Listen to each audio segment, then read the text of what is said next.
दोस्तों, आज हम आपके लिए महात्मा बुद्ध की ऐसी कहानी लेकर आए हैं जिसे सुनकर आप अपने अंदर उठ रहे गंदे और वासना के विचारों को अवश्य रोक पाएंगे। उससे पहले अगर आप भी भगवान बुद्ध को दिल से मानते हैं और उनके सच्चे भक्त हैं तो कहानी को पूरा सुने और चैनल को सब्सक्राइब करके कमेंट बॉक्स में नमो बुद्धाय अवश्य लिखें। एक बार एक युवक गौतम बुद्ध के पास आया और गौतम बुद्ध से बोला कि हे बुद्ध, मेरे मन में इतने गंदे विचार क्यों आते हैं? मैं नहीं चाहता कि मेरे मन में गंदे विचार आए, पर मेरे मन में हमेशा काम वासना के विचार चलते रहते हैं और मैं इनके बारे में सोच सोच कर बहुत परेशान हूं।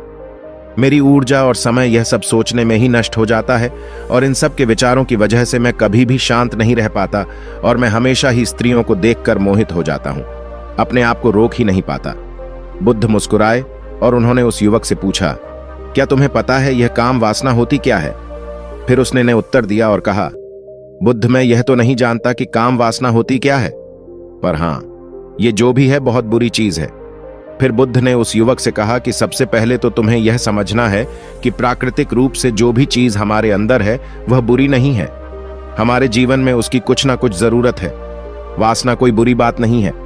यह तो हमारे मन की एक भावना है जो हमें किसी ना किसी चीज की कमी का एहसास करवाती है और फिर हम उस चीज को पाने के लिए उस चीज की तरफ आकर्षित हो जाते हैं।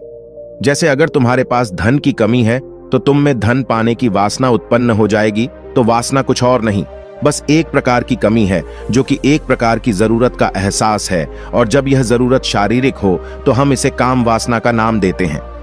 युवक ने गौतम बुद्ध को कहा कि बुद्ध, मुझे काम वासना का मतलब तो समझ में आ गया, पर आप मुझे यह बताइए कि यहां आती कहां से है और कैसे आती है।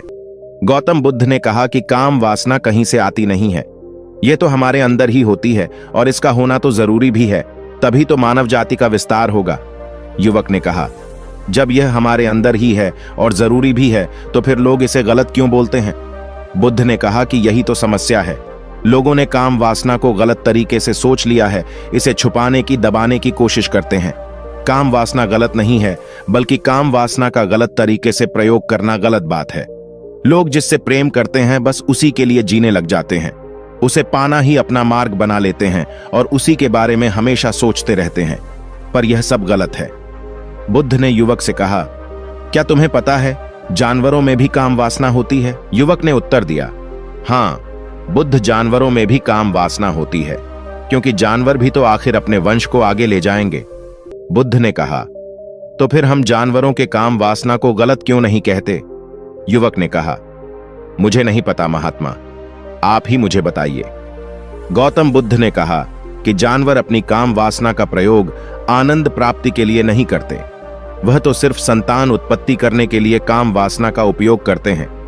जानवरों को प्रकृति ने इतनी समझ नहीं दी कि वह काम वासना को अपने सुख का आधार बना सके। मनुष्य अपनी समझ के बलबूते पर प्रकृति में पाई जाने वाली प्रत्येक वस्तु को अपने सुख के लिए प्रयोग करता है। हम इंसानों ने ही काम वासना को अपने सुख का साधन बना लिया है, जबकि प्रकृति ने तो हमें अपने वंश को आगे अग्रसर करने के लिए दिया था, लेकिन इंसानों ने इसे अपने जीवन का परम लक्ष्य बना रखा है और इस तरह से काम वासना का आ जाना गलत है। युवक ने पूछा, महात्मा जी, ये काम वासना हम पर हावी क्यों होती है? क्यों यह हमेशा क्यों आ जाती है? तब गौतम बुद्ध ने कहा कि सुनो, अब जो मैं तुम्हें बताऊंगा उसे तुम ध्यानपूर्वक सुनना। काम वासना का सारा खेल तुम्हें समझ आ जाएगा। तुम्हें तुम्हारे सारे सवालों का जवाब मिल जाएगा, बस तुम्हें ध्यान से सुनकर समझना है। एक बार की बात है, एक आश्रम में गुरु और उनके शिष्य रहा करते थे, जो रोजाना आश्रम के बाहर स्थित गांव में भिक्षा लेने के लिए जाते थे। उस आश्रम का एक शिष्य जिस गांव में भिक्षा लेने जाता था, उस रास्ते में एक नदी मिलती थी। एक दिन उसने देखा कि एक युवक वृक्ष के पीछे छिपा है। वह उस युवक के पास गया और उससे जाकर बोला, भाई, तुम इस वृक्ष के पीछे छिपकर क्या देख रहे हो? युवक ने कहा, अरे तुझे नहीं दिख रहा क्या कि मैं क्या देख रहा हूं? तब शिष्य ने नदी की तरफ देखा तो वहां पर कुछ युवतियां पानी भर रही थीं।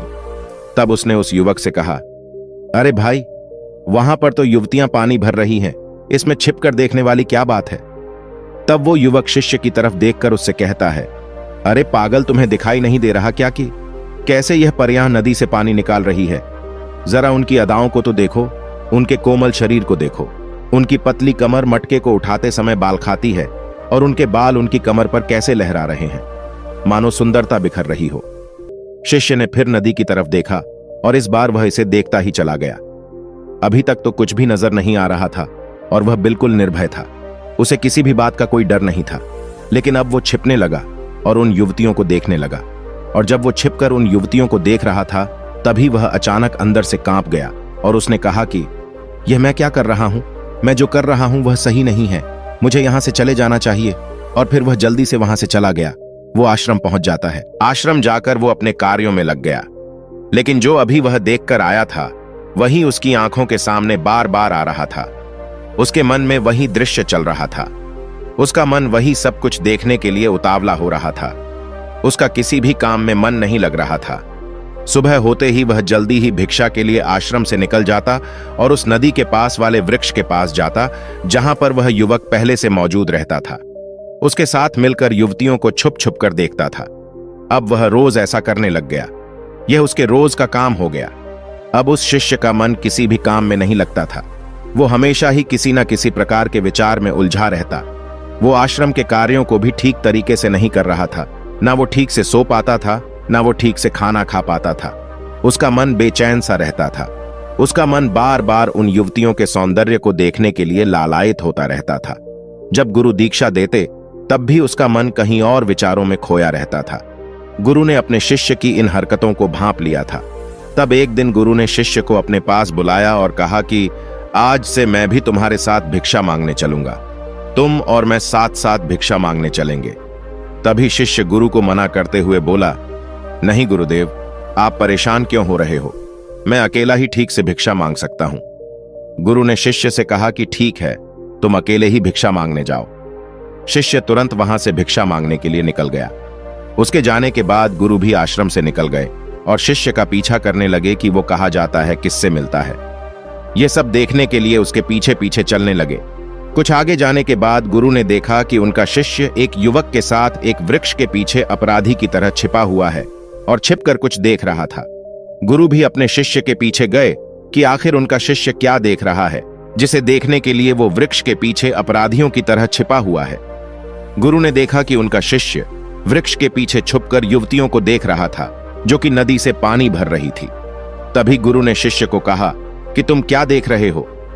अपने गुरु की आवाज सुनकर वह शिष्य घबरा गया और उसके पसीने छूटने लगे। वह थर थर कांपने लगा, जैसे किसी चोर को चोरी करते समय रंगे हाथों धर लिया हो।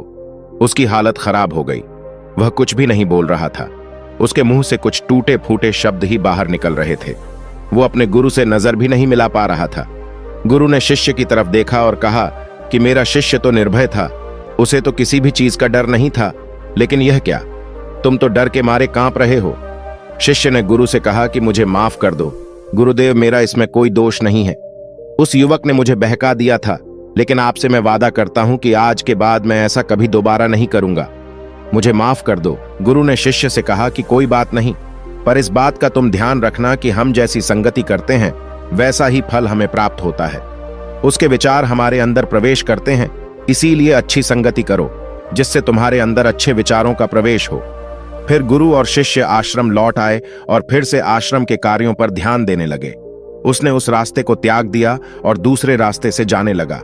वो अपने काम को ध्यान से करता, लेकिन धीरे धीरे उसके अंदर क्रोध उत्पन्न हो गया और फिर वो दूसरों पर क्रोध करने लगा और बेचैन रहने लग गया। अब वो सही समय पर भोजन भी नहीं करता था। वह भोजन भी बहुत कम खाता था। एक रात गुरु शिष्य के पास आए और उसे बोले कि अब तक तुम कितनी बार अपने वादे से मुकर चुके हो। यह सुनकर शिष्य अपने गुरु के चरणों में गिर गया और रोने लगा। रोते रोते ही उसने गुरु से कहा कि गुरुदेव, मैं कई बार अपना वादा भूला हूं, फिर वादा कर लेता हूं, लेकिन हर बार मैं वादा भुला देता हूं। मेरा मन मेरे नियंत्रण में है ही नहीं। मैं बहुत कोशिश करता हूं कि मैं अपने मन से सारे बुरे विचारों को निकाल डालूं, लेकिन मैं चाहकर भी ऐसा नहीं कर पा रहा हूं। फिर गुरु ने शिष्य को कहा कि चलो मेरे साथ। गुरु शिष्य को आश्रम के बगीचे में लेकर गए और शिष्य से कहा कि देखो, यहां पर कुछ नाली बनी हुई है जिससे नदी का पानी इन पौधों तक आ रहा है और यह पानी एक निरंतर भाव से बह रहा है। क्या तुम इस पानी के बहाव को रोक सकते हो? शिष्य ने कहा कि हां गुरुदेव, मैं इस बहाव को रोक सकता हूं। फिर शिष्य ने मिट्टी उठाकर उस नाली में डाल दी। वो पानी कुछ देर के लिए रुक गया और फिर कुछ समय बाद मिट्टी के ऊपर से पानी बह गया। गुरु ने शिष्य से कहा, अरे यह क्या, यह तो पानी रुका ही नहीं, फिर शिष्य ने कुछ मट्टी पत्थर उठाकर उस नाली में डाल दिए और फिर कुछ समय के लिए पानी रुक गया, लेकिन फिर उस पत्थर के ऊपर से पानी निकल आया। फिर गुरु ने कहा कि यह क्या हुआ? पानी तो फिर से बह गया। तुम तो बोल रहे थे कि तुम इसे रोक दोगे। क्या हम किसी काम को रोकना चाहे तो क्या हम उसे रोक नहीं सकते? तब शिष्य ने कहा, कोई बात नहीं गुरुदेव, मैं इस पानी को तो आपको रोक के दिखाऊंगा। वह फिर से एक भारी सा पत्थर लेकर आया और उसे नाली पर डाल दिया और पानी रुक गया। तब गुरु से कहा कि देखा गुरुदेव, मैंने कहा था ना कि पानी को मैं रोक दूंगा। मैंने पानी को रोक दिखाया, आपकी बात मैंने पूरी कर दी। गुरु मुस्कुराए और बोले, अच्छा जरा ध्यान से देखो पा, ये रुक गया क्या? वो तो पीछे की नाली से बाहर आ गया और अगल बगल से बह रहा है। और ध्यान से देखो, इस पत्थर के आगे भी आ गया और यह पानी अपना रास्ता बदलकर फिर से आगे की तरफ बह जाएगा। और फिर कुछ देर बाद ऐसा ही हुआ। फिर गुरु ने शिष्य को समझाया कि तुम्हारे साथ भी तो ऐसा ही चल रहा है। तुम बार बार प्रयास कर रहे हो, पर हर बार तुम्हारा प्रयास टूट रहा है और यह हमेशा टूटता ही रहेगा। तुम कितना भी मिट्टी पत्थर रख लो, लेकिन पानी तो अपना रास्ता बना ही लेगा। यह सब देखकर शिष्य ने गुरु से कहा कि हे गुरुदेव, क्या कोई तरीका नहीं है जिससे मैं गंदे विचारों से बाहर निकल सकूं और यह मेरे मन में आए ही नहीं? गुरु शिष्य को एक नदी के पास ले गए जहां से उस बगीचे में पानी आ रहा था। गुरु ने शिष्य से कहा, वो पानी इसी नदी से जा रहा है। अगर हम यहीं से उस रास्ते को बंद कर दें जहां से पानी बगीचे में जा रहा है, अब क्या हम पानी को रोक नहीं सकते? शिष्य ने कहा कि हां गुरुदेव, अवश्य ऐसा हो सकता है। मैं इस पानी को यहीं से बंद कर देता हूं, तब आगे की नाली में पानी जाएगा ही नहीं और फिर बगीचे में पानी जाएगा ही नहीं। फिर शिष्य ने नदी से जाने वाले रास्ते को बहुत मेहनत करके पत्थर और मिट्टी डाल डालकर बंद कर दिया और गुरु से कहा कि गुरुदेव, मैंने पानी को बंद कर दिया है, अब यह पानी बगीचे में जाएगा ही नहीं। तब गुरु ने कहा कि अगर पानी बगीचे में नहीं जाएगा तो पौधों को पानी कहां से मिलेगा? उन पौधों को तो पानी की आवश्यकता है और उन पौधों में कुछ पौधे तो ऐसे हैं जिनको रोज पानी की आवश्यकता है। वह तो मुरझाकर मर ही जाएंगे, उनका क्या होगा? पानी तो हमें खोलना ही होगा। शिष्य ने गुरु की बात सुनकर वापस नदी से जाने वाले पानी का रास्ता खोल दिया। तब गुरु ने शिष्य से पूछा कि अगर हम इस नदी के पूरे पानी को बगीचे की तरफ कर दे तो क्या होगा? तब शिष्य ने जवाब दिया कि गुरुदेव, वहां पर जितने भी पौधे हैं वो गलकर नष्ट हो जाएंगे, वहां पर कुछ नहीं बचेगा। फिर गुरु मुस्कुराए और बोले, तुम इस बात को समझो कि हमें किसी भी चीज को रोकना नहीं है, बस हमें हमेशा संतुलन बनाए रखना है। कम पानी से भी पौधे नष्ट होते हैं और ज्यादा पानी से भी पौधे नष्ट होते हैं। हमारा जीवन संतुलन से ही चलता है।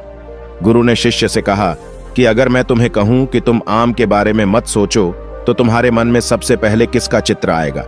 शिष्य ने कहा कि गुरुदेव, मेरे मन में तो पहला चित्र आम का ही आएगा। गुरु ने कहा कि जब हम गंदे विचारों को जबरदस्ती रोकने का प्रयास करते हैं तो वह और मजबूती के साथ हमारे अंदर प्रवेश करते हैं, हमारे अंदर उठते हैं। इसीलिए हमें उन्हें कभी भी दबाने की कोशिश नहीं करनी चाहिए।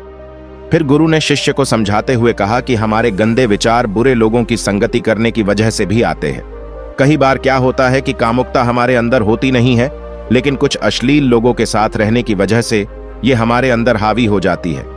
फिर शिष्य ने कहा कि गुरुदेव, आप सही कह रहे हैं, मैं अपने मार्ग से भटक गया था। फिर वह शिष्य उस रात बहुत ही चैन की नींद सोया। सुबह अपने कार्यों को पूरे मन से किया और फिर सुबह वो भिक्षा लेने के लिए उसी रास्ते से गया जहां वह युवक आज भी वृक्ष के पीछे छुपकर उन युवतियों को देख रहा था। वह शिष्य नदी पर गया जहां वह युवतियां पानी भर रही थीं। उसने उनसे पानी मांगा। उनमें से एक ने उसे पानी पिलाया और उस सन्यासी शिष्य के चरण छुए। शिष्य ने उसे आशीर्वाद दिया कि तुम्हारा कल्याण हो। उसका मन सकारात्मक ऊर्जा से भर गया। उसके चेहरे पर मुस्कान आ गई थी, जैसे कि उसे कुछ खोया हुआ वापस मिल गया हो। वह वापस अपने रास्ते से जाने लगा। तभी पीछे से वह युवक आ गया जो वृक्ष के पीछे छुपा हुआ था। वह शिष्य के पास आया और बोला कि क्या बात है, आज तो तुमने नजदीक से दर्शन कर लिए, तुम तो मुझसे भी आगे निकले। तब शिष्य ने कहा कि हम हमेशा दूसरे के दर्शन करने में ही व्यस्त रहते हैं,